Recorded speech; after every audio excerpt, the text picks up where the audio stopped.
Very quick video on how to update your app image install of Chirp.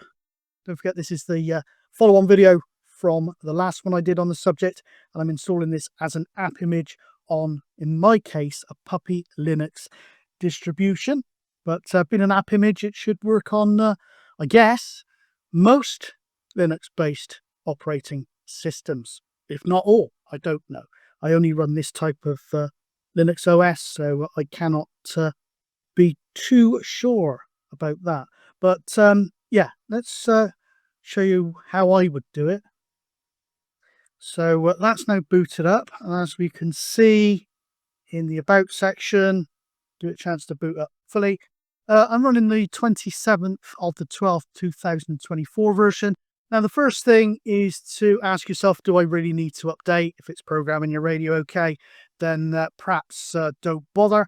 But you make it a pop-up box saying, would you like to update? It won't update in the normal method on this app image type thing, so choose no. And should you want to update, I would say the best way is just to do a reinstall. So remove that there.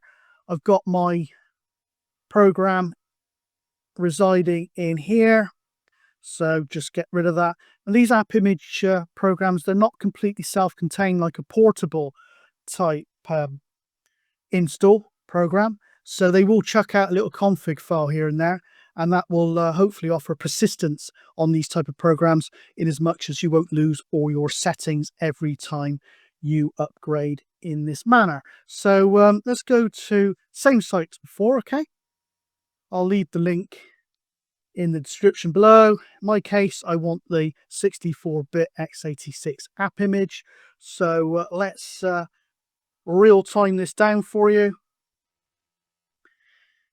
So real time. Okay, that looks like it's done. So we can come out of that, go to the downloads location, and then just drop that one or move it across into there. Okay, and then as I did before, I right clicked, I went down to permissions.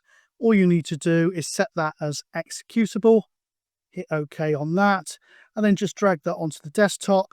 It's actually remembered the icon from before, but I showed you how to do that anyway. So just park that there, edit the item, and just change the name.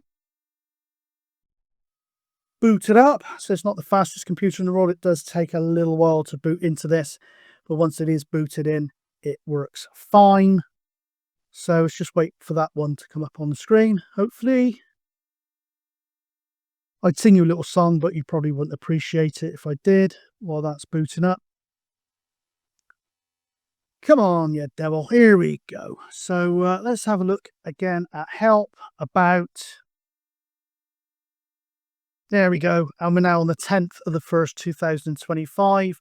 That repository, well, I guess he just converts them from the standard Chirp program into app images.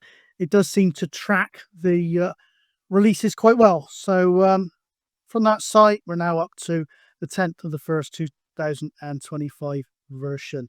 Okay, hopefully that's of some use.